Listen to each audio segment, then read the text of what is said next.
Até que ponto o Verratti atrapalha o ataque do Vasco? Essa é uma pergunta importante. Peguei essa arte aqui, né, essa foto, para a gente discutir um pouco depois desse duelo contra o Flamengo, em que o Vasco foi amassado na segunda etapa. E o Diniz, o técnico do Vasco, demorou muito a mexer, fazer as substituições, mesmo com o Verratti apagado no jogo, anulado pela defesa do Flamengo, e o Coutinho, que no segundo tempo perdeu todo o gás e não conseguia fazer nada, nem criar, nem marcar, nem atrapalhar, e atrapalhou de fato foi o Vasco da Gama, né?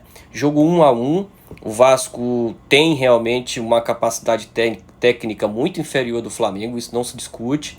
O primeiro tempo do Vasco foi muito bom, o Vasco conseguiu diminuir essa diferença técnica através de uma marcação mais precisa, né, mais atenta.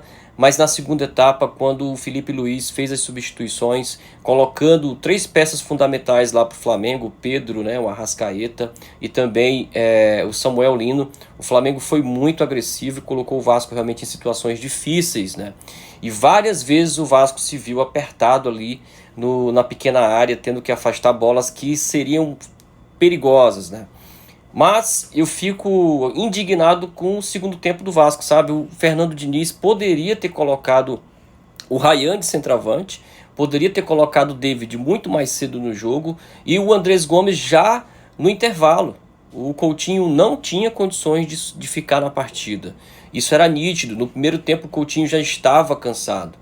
Mas eu espero que o Diniz possa pensar sobre realmente manter o Vasco com fôlego suficiente, principalmente com times qualificados como foi esse de hoje contra o Flamengo, para que o Vasco tenha realmente condições reais de disputar, né, com mais qualidade e conseguir atacar o adversário. No segundo tempo o Vasco quase não conseguiu atacar o time do Flamengo e ficou ali, né, o tempo inteiro sendo amassado pelo adversário. Isso aí não dá.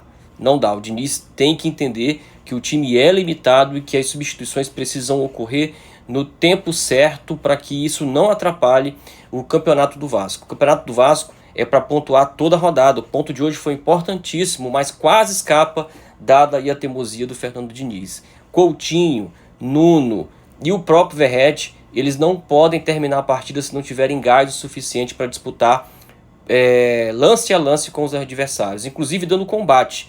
Esse aqui, o Verratti, eu defendo, é um capitão, é um líder do elenco, mas em jogos assim não dá, né? Na próxima partida contra o Bahia, o Ryan tá de fora, né? O Ryan tomou o 3º cartão amarelo, tá suspenso da partida e o Vasco precisará arranjar uma forma de jogar com o Verratti que está em baixa tecnicamente.